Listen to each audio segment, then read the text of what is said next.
We talked a little bit earlier in the episode about how we kind of met up a couple years ago, with the different like, conventions and stuff that were going on with Oklahoma, which is sadly there's not that many anymore. And Unfortunately. then on top of that, COVID causing all kinds of headaches.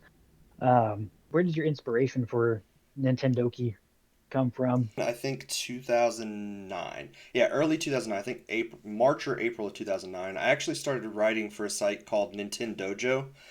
Um, Okay. and I did a couple of podcasts with them. I did a few reviews, a couple of news stories, and I kind of got that itch to want to do stuff, but I wanted to be able to do my own thing and not have to rely on someone saying, "Hey, here you can do this, here you can do that." I just wanted to be able to do what I wanted to do when I wanted to do it. So, uh, as a sort of little side project while I was still doing that, I started a little blog that was called Nintendo Okie, and put a couple of reviews over there. I put an article about Monster Hunter. The demo for Monster Hunter Try had just come out, and I wanted to write about that, and I couldn't do that over at Nintendo. So I put that over on my blog, and that got a bunch of attention because I hated the demo for Monster Hunter Try. Just hated it straight up. I thought the demo was bad. I didn't think it gave you a good idea of what Monster Hunter was. I knew it was like this huge franchise that everybody over in Japan liked, and it was starting to get a little bit of a following over here. So I wanted to give it a try and see what it was. Hated the demo and got a ton of feedback on that first article about A it. lot of understanding people, I'm sure. There's Oh a lot yeah, of people who are like, oh absolutely, man, 100% like understanding. Everybody thought my opinion was the greatest possible thing, and that my opinion was as valid as theirs. Absolutely. No, I I'm heard glad I that. did eventually end up giving that game. I said at the end, I was like, I don't like this demo, but I think maybe the full game would give you a better idea of exactly what it is, and I'm going to give the full game a try, and I'm glad I did because Monster Hunter's become one of my favorite franchises since then. Um, but so I started that blog and I left Nintendo, and late in 2009, I think September is when the conventions around the Tulsa area happened. One in particular around here that had been running for a few years called the Oklahoma Video Game Exhibition, or what we call OVGE. I went to just as a fan and just wandering around the floor, and I ended up running into a guy that I had been bowling with for the last couple of years. We were on a bowling team together, and saw him out there, and we got to talking. He was like, I kind of want to do something video game related, but I don't know what, and I don't know how to get started. And I said, well, I just happen to have this little blog that I've started, and if you want to come and do some, writing for it, I would be more than happy to get you a login and you can start writing for it. And late in October, early November, he started doing that. And then the best time possible to start a podcast we went with, and that was the week before Christmas. We thought that is the perfect time to start a podcast. The week before Christmas, 2009, we started the Nintendo Okie podcast, and that ran for 8 years, I think. We did that on and off, and a bunch of people would join us, and then they'd leave, and some other guys, and it was just sort of this revolving door of friends of ours and people we'd met at conventions. We ended up actually having also a group of guys from England who were doing writing for the site and were doing a podcast for European listeners there as well, called Nintendo Pals. Um, because of that, you and I got to know each other, and the rest, as they say, is sort of history. A couple of years ago, everybody that had been working on Nintendo Okie with me decided they were ready to go and do something else. So those guys stepped away, and I wasn't ready to be done yet. I had a couple other friends who were like, okay, yeah, I'm interested in doing something, so let's get together, and we have then started the Procedurally Generated show, which we had a website for a little bit, but it was not getting any as much attention. The podcast was where everything was happening, And so we've just sort of shifted all of our focus towards that podcast, and we do streams on Wednesdays and Saturdays. Um, so that's been my primary focus for the last couple of years, and I'm trying to find a way to get back in and doing a little bit more writing. I've been sort of It's getting tough. that. I've been sort of getting that itch lately of doing some written stuff again, because I think there's plenty of uh, there's plenty big of an audience for written stuff, and everything doesn't have to be video, which is where it sort of looked like the industry was heading. Um, Yeah, but I think all three, video, audio podcasts, and then written articles, it's the probably the best way to still do things is to figure out a way to do all three. just being able to balance all three, um, which is tough. I mean, it is Yeah. definitely tough And then once to. once we start to get that ability to do live stuff again, and get together Yeah, with people and do conventions again, I'm hoping that we are able to to yeah, to get that back up, because there's a big gaming community in Oklahoma that yes. uh, doesn't have anything to do right now. They can go to Dallas or they can go to Kansas City, but It's Oklahoma, very. there's so much potential for things to happen in Oklahoma because of where the state is. It is something that I feel like gaming in Oklahoma, like there's, and I've gotten to see it from all sorts of different sides of the equation, with stuff that Just One More Level was part of previously, and what trying to get into again.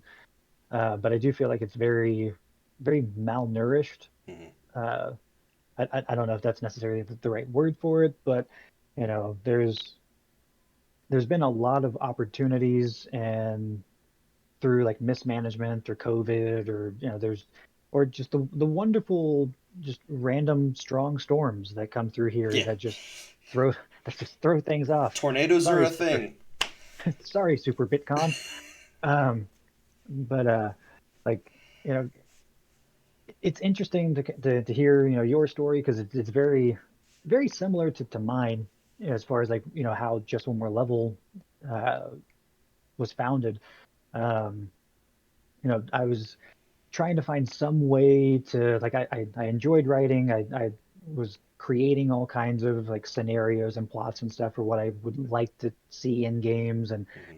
reading a ton of reviews and stuff. And it was just like, uh, you would read a review, and the review would be glowing, but then they'd give like a bad score to it, Yeah, or the review would be terrible and they'd give a great score to it. And one of the no, tent pole infamous moments was, I think it was Kane and Lynch for. yeah. I'm, Oh yeah. I'm not gonna I'm not gonna name any publications, just in case anybody gets butthurt about the fact that it's been 10 to 15 years since that. But seeing that, and then just some of my favorite news sources growing up was like Electronic Gaming Monthly, EGM, like the Ziff Davis stuff, and like seeing that stuff like disappear and fade away as time went on, and like just started to feel like reviews weren't authentic. The people talking about games just didn't didn't seem or feel like gamers. Yeah. It was like they were just trying to be not quite propaganda for video game publishers, but like it was definitely something where I just felt like the actual interest wasn't being covered, and so I was trying to find a way to, like, you know become a voice for the voiceless, like the gamers, like people could, like, go to Just One More Level and like get the idea of like, oh, right, these are like, gamers actually, they're passionate about gaming, they're talking about gaming. And then like, uh everybody, that was about like roughly 2009 to about 2010. uh Tried a couple names. I had a blog that was called like In the Mind of Try, because I was like, I'm the one writing. I'll like the stuff that I'm talking about. It's stuff that I'm interested in. It never gained any traction. Yeah. Nobody cared what was in my mind. So it was just one of those things where it's like, okay, well, uh, but I was actually playing a game. I think it was, years after it actually came out, but it was, I think it was Unreal Tournament on the Dreamcast, and playing with a couple games, and we're just like, or a couple friends, and like we were just playing through the modes and stuff, and we just like, yeah, just one more level, just one more, just one more, just one more, and Yeah. I started thinking, I was like, that that could be a good brand. Um, so around like 2010, I decided, or like late 2010, I was like, oh, I'll give it another shot. Created another blog, um, and just throwing things up there. I was playing Animal Crossing City Folk for the Wii, so I was like, I'll do little articles about Mhm. journaling my day inside Animal Crossing and just Yeah, what I've I done did. those exact same type of things. When I'm playing a game, I've done articles called what I've called the Hero's Journal, where I took the stuff that I did in the game during my last session and I wrote it down like I was the main character of a story, just journaling about their day and what happened. Yeah, Sometimes it they was were good really content. humorous, sometimes they were just ridiculous. I can remember one time, I don't remember what game it was, but I was playing something. I think it had to have been an RPG, and one of the characters kept dying, and like they died 4 or 5 times in my session, and I just the you could see the main character just getting more and more frustrated with this character, who kept dying as the journal went on. Um, well, and like it made for good content. Like in with like Animal Crossing, it was easy. Like there generally it would be like, I woke up today and I would like put myself in the shoes of the character and just like, I think I did 7 or 8 uh, journals for it. One thing that I came across, I was like, oh, OVGE, the Oklahoma Video Game Exhibition. I was like, okay, you know that'll be fun. I'll that'll give me something to write about. It'll be like a not quite an E3, but it'll be something where I could go and Mm. just talk about the stuff that I see. And I saw you out there and ended up going across a booth called All Your Base, and the guy behind the counter, Tabor. And I was like, oh, okay, you're probably out of Missouri or Texas, and like, wait, you're in Broken Arrow? And of course, I was not the best with like Broken Arrow Street, so it took me a little bit to figure out just where he was. Because with anyone who's familiar with Broken Arrow, they have like 3 names for all their streets. Yeah, And they've got Tulsa naming conventions, Broken Arrow naming conventions, and they put both of so, them on the sign. It's finally came across the store, walked in, met Tabor, and he got me introduced to a couple other people as far as like video production because I was wanting to do something with that. And ironically, their show was called All Your Show, but the store was All Your Base. I was like, okay, but you guys are going for very similar, very, you know. He was like, I didn't really want to name a store like Game something. Like, there's so many just game stores out there. It's yeah, like, and I was like, okay, I mean, All Your Base, it stands out. So I started doing a bunch of like reviews and stuff, and kind of from that point, it just exploded. Like, there were so many people that I was meeting and talking to, and just trying to like, I was networking like crazy.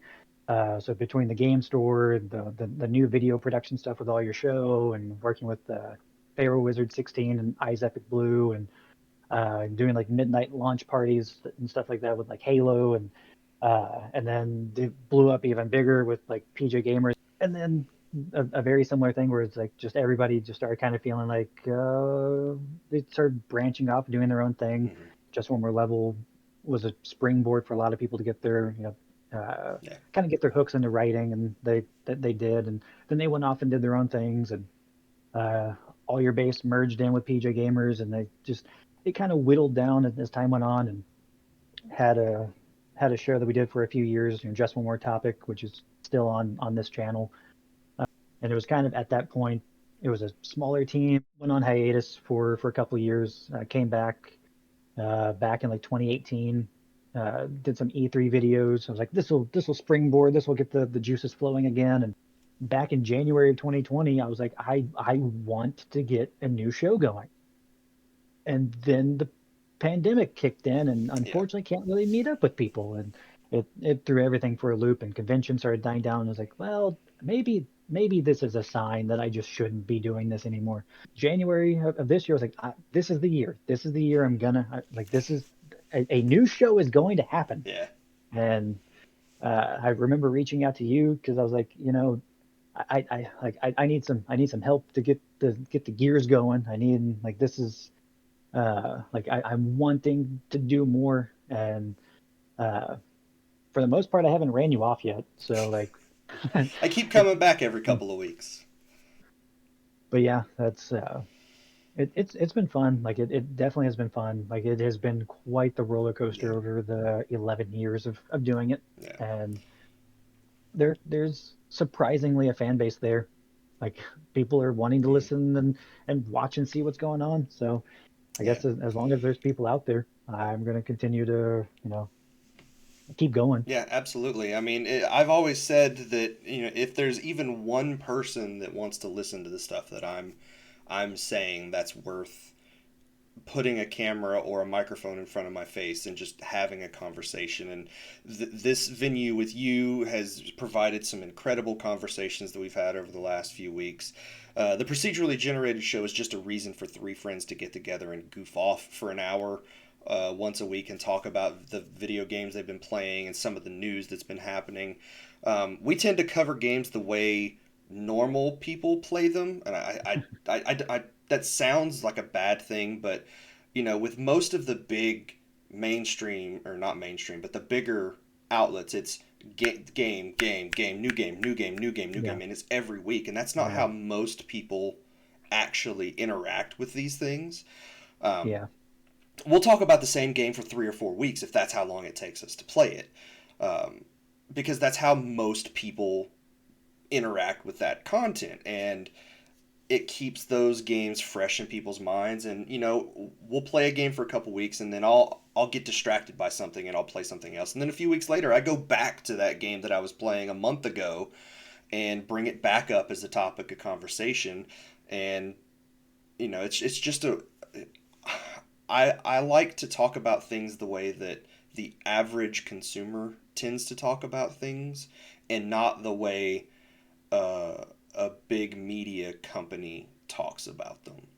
yeah. I think that the two networks or platforms that we have, I think allows people to consume content like you said, like normal people, instead of Mm-hmm. just being like, oh, well, got to get the next game, next game, next game, next game. Yeah, yeah. Video I, game trivia is one of our specialties, and we pull that out every once in a while. I used to do a regular trivia podcast every week with one of my friends. It was called The Question Block. Um, and we used that name long before places like IGN used it and stole it from us. And, so, um, those yeah, we occasionally bring that back, and I've been toying around with some ideas of how to do it, and I've adapted that into a stage show that I've done at a couple of conventions called Screenshot. So I'm sure we just did a mini version of the question block on this week's episode of the show.